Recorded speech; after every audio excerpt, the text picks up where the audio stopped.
Nongeye kubaramutsa ndabaha n'ikaze mu biganiro cacu cuno musi aho tugiye kuyaga amwe mu operation y'uno musi yakozwe nuno muhari wa Wazalendo. Nkuko twari babwiye iyi Wazalendo yagavye ibitero ahasanzwe hari ibirindiro vya M23 aha muri Masisi. Ni ibitero vyabaye umwanya utari muto ndetse binahitana abagwanyi batari bake ba M23 ndetse n'amakuru dufise yuko hari habaciye bahungira mu mazu y'abantu. Aya namwe mu makuru tuza guhabwa n'umusesanguzi ndetse hari makuru avuga yuko aho bahungiye ibintu bitari vyiza abakozi bahotera abantu bagiye batandukanye, ariko araza kongera tuyagire uko mu gisagara ca Bukavu hiriwe. Aha aya namwe mu makuru umusesanguzi yaduteguriye aza kutubwira. Icanyuma naco araza kutuyagira kubijanye n'amaju ariko arasasagara hirya no hino avuga yuko Corneille Nanga sanzwe abarizwa mu muhari wa M23 yuko yoba yasavye higongwe leta ya Kongo, ariko abantu benshi bakaba bafite amakinga abenshi bariko baraca inbox bayadusaba kugira tubabwire yuko hari ico tuba tuyazika, ariko nazanye wa musesanguzi kugira ngo adufashe atwinzize neza na neza mu gusorongora iri jambo canka ya majwi yarungitswe ku mbuga ngurukanabumenyi. Ariko mu nkundire manzi ndamuramutse umusesanguzi wacu. Bwana musesanguzi, nizire yuko uri kuragira ibihe vyiza. Amahoro cyane bwana journaliste. Mu byukuri je niko ndagira ibihe vyiza. Ego meze neza kandi ndashima Imana kabisa. Umunsi wanje wagenze neza, ndabona ko nijoro naritanguye neza. Bavuga ati alhamdulillah.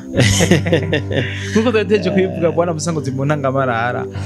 Iyi Wazalendo yongeye kugaba ibitero ku birindiro vya M23 aha muri territoire ya Masisi. Ushaka kutubwira ingene iyo operation yoba yagenze?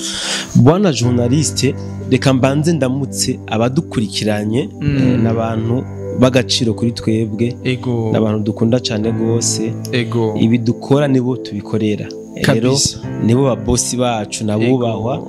Niyo mpamvu yo tuba tuko turasesangura amakuru kenshi tuyashiramo ubushishozi kugira ngo aba boss bacu badutora kanenge cyane gose. Ndari ryasanzwe batugurira n'amazi kenshi so bwana journaliste, iyi nkuru wari washatse ko twijaniranya niyo muri Warikare. Mugabo ndavuga ati iyi nkuru rimwe twumiza twinshi, ntabwo twoshobora kuyijaniranya niya Warikare cyane gose, kubera ko ni inkuru ifise novuga utwo yiharije ukwayo. Sasa journaliste n'abadukurikiranye, uyu munsi aba Wazalendo mugane wa wundi ndagisubiremwo bari bisize piripiri. Kabisa bakoze operation zimwe zamvako, zimwe ziteye ubwoba ku buryo M23 yambaye ibara. Muri Masisi M23 yakubiswe hovyo potopoto, aratakaza rezo, batangura kwiruka bahungira mu mihana y'abantu. Umuntu yaduhaye inkuru n'umuntu umwe mu bo aba M23 bahungiye mu nzu yiwe.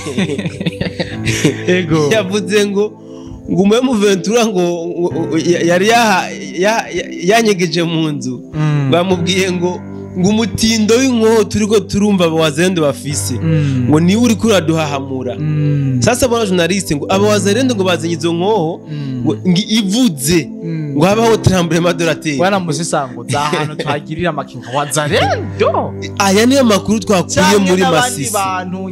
Aya niyo makuru twakuye muri Masisi ngo aba Wazalendo ngo bakoresheje inkoho ngo ayivugije isi yajugumira. Rero ngo bica bituma ngo aba M23 na RDF bagira ubwoba, biranka ko bashobora gutena imbere y'umwansi. Hama rero barabakubita ngo barabacucuma kabisa, bishemwe abatari bake. Rero ikintu cyagiye kubabaza abantu benshi nuko aba M23 babuze isaganirizo. Nari navuze mu kiganiro cya kare yuko aba ba M23 bari muri Warikare nako muri Masisi bari mu nzira berekeza Warikare. Kuvuga amahirwe make rero na Warikare babacucumye, babomwe muri Warikare. Warikare rimwo FRDC, aba Wazalendo nyine hamwe na FDNB. Aba rero bakubiswe nk'abana b'icangazi. Ntibari bubandanye ngo baje warikare, ntibari bugira iki, niyo Masisi ubwayo ntayo bazi, ntayo bametiriza. Niyo mpamvu rero bakubitwa bakaja amashamba bakabasangayo, baca bafata system yo kugira gute gukura impuzu za gisirikare bakirukira mu mazu y'abantu. Rero uwo baja mu nzu yiwe akanka kubanyegeza nta N2 baca barasa baca bamena umutwe. Rero amakuru dufise nuko ngo hariho n'abene gihugu benshi muri Masisi bashoboye kubanyegeza mugabo bagaca bahamagara abawazarenda ati jewe vraiment banteye nimuze kumura ubusa wananyegeje umwansi bari ngaha ni muze mushikire muze munkurire mutware. Urumva rero ko bwana journaliste bahuye n'ivyago bakubiswe kabisa nk'inzoka. Mugana wawo ndi ngo bakubiswe recto verso imbere n'inyuma ubundi nango ngo bakubiswe douche umubiri wose.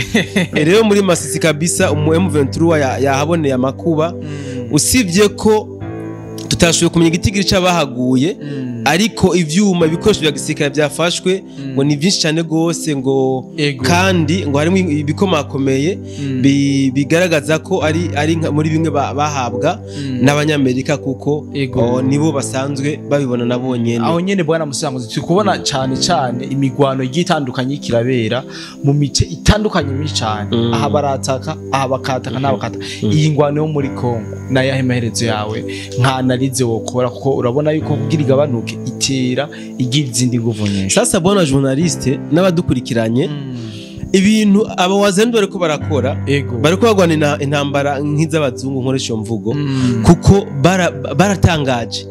Si intambara ngo nizo kubira umwansi oya, baravuze yuko bagomba gukora ibitero bya hato na hato ku birindiro by'umwansi wabo ari M23 RDF. Bavuze yuko ngo bazogaba ibitero ahantu henshi hashoboka mu mwanya umwe. Ikiro ni ikintu gihambaye cyane gose kuko gituma umwansi atana nk'isaganirizo. Nukuvuga aho bakubiswe ntibihaze ngo baronke abaza ku intervena, abaza kubaranforsa ntibikunda kuko nawe abasanzwe ariko arakubitwa. Rero agwanira kwanza kwikiza, aza kwikiza na wa wundi bikiri kwa kundi usanga adashoboye kuronka nta wandaza ngo ndaho ntiyandaza urwaye mu nuko kimeze. Rero iyi systeme abawazarendo batanguje ni systeme nziza. Ikibazo gusa nuko tutazi yuko abawazarendo bafise capacité, nukuvuga ari benshi ku buryo bashobora kugabira kuko barakora bitero bya hato na hato bizotuma babandanya iyi system. Shaka kuba benshi bondi bazabo bari benshi kabisa. Aba wazarendo sinibaza kari benshi nk'aba M23 kuko tugiye kuraba aba M23 aho bagapfiriye ntibarahera. Sinzi yuko bavuka uyu munsi bagaca bakora bakaba imbunda ntavyo nzi. Mugabo aba M23 ni benshi cyane ku buryo nibaza ko basumba aba wazarendo. Kandi biratarutse kuko muri igihugu cy'u Rwanda cyose kiguma mu kigumiza kwa formation. Kandi urazi ko muri ya raporo yatangwa muri woni bivugwa yuko 95% byabitwa ngo naba M23 nabo mu gisirikare cha RDF. Ayandi makuru dufise na yuko no mu gihugu cy'u Buganda kuva mu mwaka wa 2001 bari batanguje amahokritema militaire y'ingabo za M23 aho ni mu gihugu cy'u Buganda.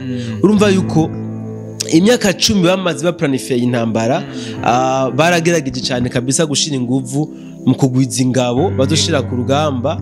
Urabona yuko atana hamwe harabonekana carence y'abagwanye ba M23. Ariko sinibaza yuko na ikinacho coshobora guca intege abawazarendo kuko abawazarendo n'abantu ni nk'abihevyi iyo bitumye ikintu kabasabira gishikako.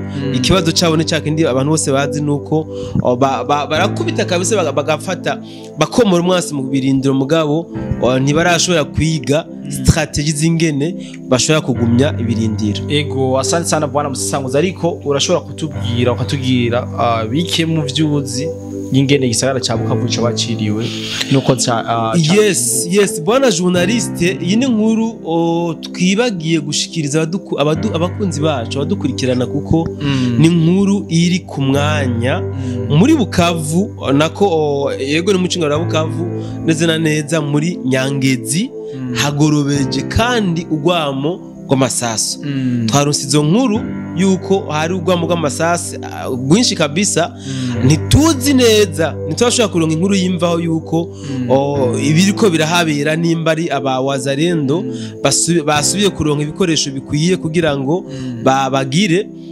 basubire kuhisubiza ntituzi nimba ari biki ariko twebwe tuguma turi ku mwanya amatelefone yacu aguma yuguruye tuguma turiko turakomunikana n'amantene yacu ari hakurya y'igihugu ari hakurya y'amazi na cyane cyane mu gihugu ca Kongo igishasha tuzakubura duca dusimbira muri studio n'ubwo abasasa ijoro dushikiriza abadukunda ibiriko birabera muri Bukavu hama ico norangiriza ko bwana journaliste ni namajwi ariko arakwiragizwa biboneka yuko yasohowe na n'ikinyamakuru c'abafaransa mbatarabongereza RFI aho ngo Corneille Nangaa yasavye ikigongwe president de la République Félix Tshisekedi Chilombo ngo n'abakongomani bose ukubera yuko ngo yahemukiye abakongomani n'igihugu ciwe camwibarutse nandi majambo ngira ngo abantu benshi bacabona ubwo butumwa rero baguma batubaza ati none ibintu kuri bimeze gute bona journaliste isi ahantu igeze itera yevuriwa wewe journaliste wewe mugenzanje barashobora gukoresha amajwi yawe bakoresha ubuhinga bwa none bakavuga amajambo aya n'ayandi rero ijya nkuru twirinze kugira ico tuyivuze ko kuko twayikoreye ubushakashatsi nta ku mbuga za RFI ntayiriko rero kuyemeza ko bari nko gukamira umwansi mucoze wayiteguye ijya nkuru nibaza ko ahubwo yayiteguye ejo le 1er mai kurazika yari tariki yo kubesha avril nako plutôt baziko yari tariki yo kubesha usanga rero nkuru yayiteguye ejo kugira ngo abesha abantu ikaza gusakara umunsi wamaze novuga kurengana mu byukuri bisa nkajya nkuru ni ikinyoma ntabwo ari ukuri kabisa. Reka ngire ko ndagusezera ndanifuje ijoro ryiza badukurikirana. Bye bye.